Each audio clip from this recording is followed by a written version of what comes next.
സീതാദർശനം. ഉദകനിധി നടുവിൽ മരുവും ത്രികൂടാദ്രിമേൽ ഉല്ലംഘിതാബ്ദോപവനാത്മജന്മനി ജനക നരപതി വരമകൾക്കും ദശാസ്യനും ചെമ്മേ വിറച്ചിതു വാമഭാഗം തുലോം ജനക നരപതി ദുഹിധ്രുവരനു ദക്ഷാംഗവും ജാതനെന്നാകിൽ വരും സുഖദുഃഖവും തദനു കവികുലപതി കടന്നിതു ലങ്കയിൽ താനതിസൂക്ഷ്മ ശരീരനായി രാത്രിയിൽ ഉദിതരവി കിരണരുചി പൂണ്ടോരു ലങ്കയിൽ ഒക്കെ തിരഞ്ഞാനൊരിടമൊഴിയാതെ ദശവദനമണിനിലയമായിരിക്കും മമ ദേവിയിരിപ്പേടമെന്നോർത്തു മാരുതി കനകമണി നികര വിരചിതപുരിയിലെങ്ങുമേ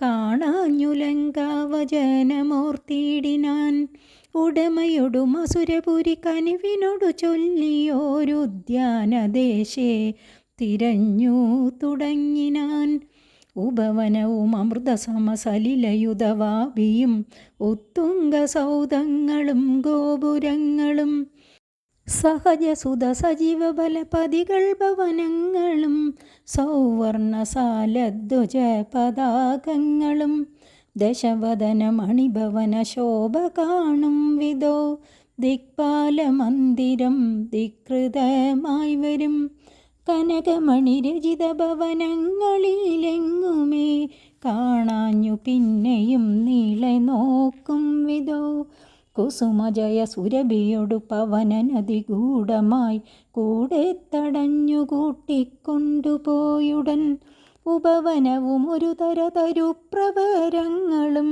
ഉന്നതമായുള്ള ശിംശഭാവൃക്ഷവും അതിനികടമഖില ജഗദീശ്വരി തന്നെയും ആശുകനാശു കാട്ടിക്കൊടുത്തിടിനാൻ മലിനതര ചിഗുരവസനം പൂണ്ടു ദീനയായി മൈഥിലി താൻ കൃശഗാത്രിയായത്രയും ഭയവിവശം അവനിലുരുണ്ടും സദാഹൃതി ഭർത്താവു തന്നെ നിനച്ചലം നയനജലമനവരതമൊഴുകിയൊഴുകി പദീനാമത്തെ രാമരാമേതി ജപിക്കയും നിശിചരികൾ നടുവിലഴലൊടുമരുമീശ്വരി നിത്യസ്വരൂപിണിയെ കണ്ടു മാരുതി പിടവിവര ശിരസി നിബിടച്ചതാന്തർഗതൻ വിസ്മയം പൂണ്ടു മറഞ്ഞിരുന്നിടിനാൻ ദിവസകര കുലപതി രഘൂത്തമൻ തന്നെ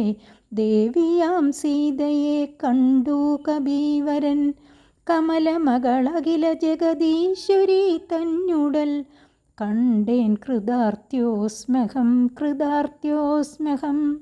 ദിവസകര കുലപതി രഘൂത്തമൻ കാര്യവും ദീനത എന്നിയെ സാധിച്ചിരുന്നു ഞാൻ.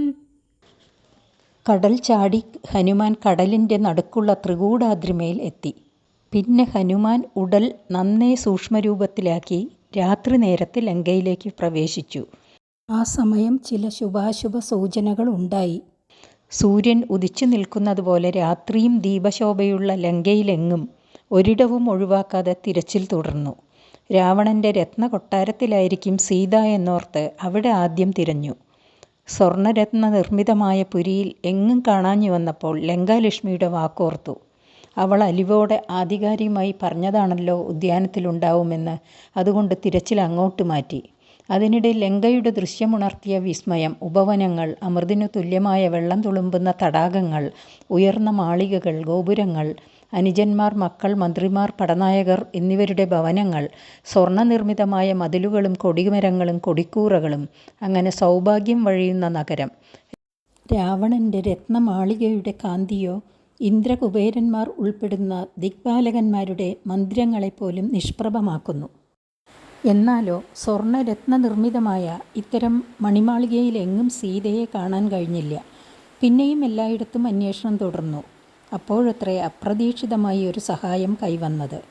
അത് മറ്റാരുമല്ല, സ്വന്തം പിതാവായ കാറ്റിൽ നിന്നു തന്നെ. കാറ്റ് മറ്റാരും അറിയാതെ സ്വകാര്യമായി ഹനുമാനെ സീത ഇരിക്കുന്ന ഉദ്യാനത്തിലേക്ക് കൊണ്ടുപോയി. അവിടെ കാണായ സീതയുടെ രൂപം വിവരിക്കുന്നു. മുടിയിലും വസ്ത്രത്തിലും നന്നേ അഴുക്ക്, ദീനഭാവം, ചടച്ച ഉടൽ. ഇതെല്ലാം ബാഹ്യാവസ്ഥയാണെങ്കിൽ ഭാവപരമായ അവശതയാണ് ഇനി വരുന്നത്. തനിക്കെന്തു ഗതി എന്ന പേടി സീതയെ ഏറെ തളർത്തുന്നു.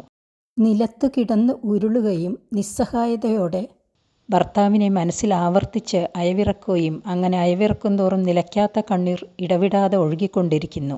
മറ്റൊരാശ്രയമില്ലാതെ രാമരാമ എന്ന് ഭർത്തൃനാമം ജപിക്കുന്നു. രാക്ഷസിമാരുടെ നടുക്കാണ് ഈശ്വരി ദുഃഖത്തോടെ ഇരിക്കുന്നത്. ഹനുമാൻ പെട്ടെന്ന് സീതയുടെ മുമ്പിൽ പ്രത്യക്ഷപ്പെടുകയല്ല ചെയ്തത്. വലിയൊരു മരത്തിൻ്റെ മീതെ സീതാരൂപം ദർശിച്ച വിസ്മയത്തിൽ ഇലത്തഴപ്പുകൾക്ക് ഇടയിൽ മഗ്നനായി മറിഞ്ഞിരിക്കുകയാണത്രേ ചെയ്തത്. ആ ഇരിപ്പിൽ എന്തെന്നില്ലാത്ത കൃതാർത്ഥത ഹനുമാനെ കോരിത്തരിപ്പിച്ചു. ശ്രീരാമൻ്റെ ദേവിയായ സീതയെ ആണല്ലോ കാണായത്. ലക്ഷ്മി ദേവിയുടെ, ലോകത്തിന് മുഴുവൻ ഈശ്വരിയായവളുടെ ഉടൽ നേരിട്ട് ദർശിച്ചുവല്ലോ. ഞാൻ കൃതാർത്ഥനായിരിക്കുന്നു. ശ്രീരാമൻ്റെ കാര്യമിതാ വിഷമം കൂടാതെ ഞാൻ സാധിപ്പിച്ചിരിക്കുന്നു.